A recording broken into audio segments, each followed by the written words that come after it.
बहुत समय पहले की बात है। एक गांव में एक ज्ञानी बाबा रहते थे। बाबा इतने ज्यादा बुद्धिमान थे कि उनकी बुद्धि के चर्चे दूर दूर तक थे। हर रोज लोग बाबा जी से सलाह लेने के लिए काफी दूर दूर से आते थे। एक दिन बाबा जी के पास एक औरत आती है और बाबा जी से कहती है कि बाबा जी, मैं बहुत परेशान और दुखी हूँ, कृपया मुझे इस कष्ट से निकलने का कोई मार्ग बताइए। बाबा जी उसे पास के एक बगीचे में लेकर जाते हैं जहां बहुत ही सुंदर फूल लगे थे। फिर बाबा जी उस औरत की ओर देखते हैं और कहते हैं कि बेटी, तुम क्यों परेशान हो और किस तरह का समाधान मुझसे पाना चाहती हो।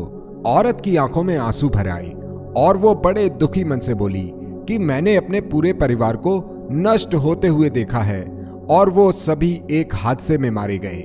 ये दुख मुझे दिन ब दिन खाए जा रहा है। हर पल मुझे उन्हीं की याद आती रहती है। मैं पागल हो गई हूँ। बाबा जी, मुझे कोई उपाय बताइए।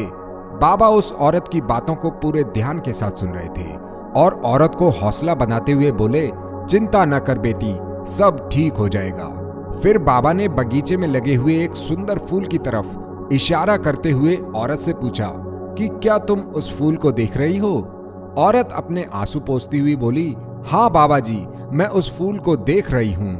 बाबा जी ने कहा कि ठीक है, अच्छा ये बताओ कि वो फूल तुम्हें कैसा लग रहा है। औरत बोली, ये बड़ा ही सुंदर फूल है, इसकी पंखुड़ियां बहुत ही कोमल हैं और खुशबू बहुत ही प्यारी है। ये फूल मेरा मन मोह रहा है। बाबा जी ने कहा, अच्छा ये बताओ, अगर मैं इस सुंदर फूल को पौधे से तोड़ लूं और अपनी मुट्ठी में कस कर बंद कर लूं तो क्या होगा।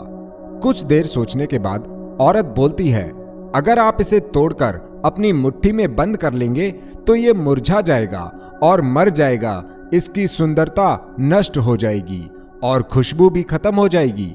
बाबा जी ने मुस्कुराते हुए कहा, ठीक इसी प्रकार जब हम कसकर फूल को मुट्ठी में जकड़ लेते हैं तो वो नष्ट हो जाता है।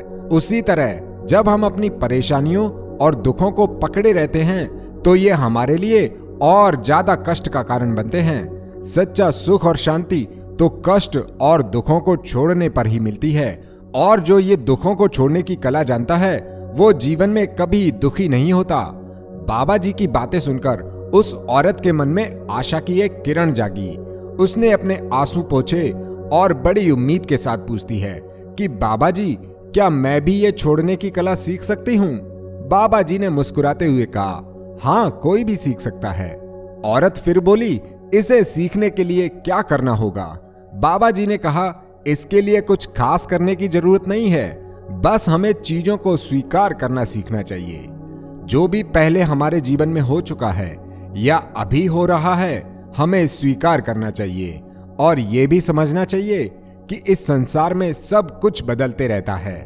दिन रात बदलते हैं, सर्दी गर्मी बदलती है, सुख दुख बदलते रहते हैं। हमें किसी भी चीज को पकड़ कर नहीं रखना चाहिए। जब हम जीवन में घटित घटनाओं को कसकर पकड़ लेते हैं तो ये दुखों का कारण बन जाती है।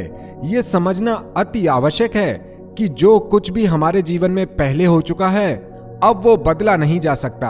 अगर हम पुरानी बातों को पकड़ कर रहते हैं तो ये हमारे वर्तमान को भी खराब कर देता है और जीवन में दुखों को न्योता देता है।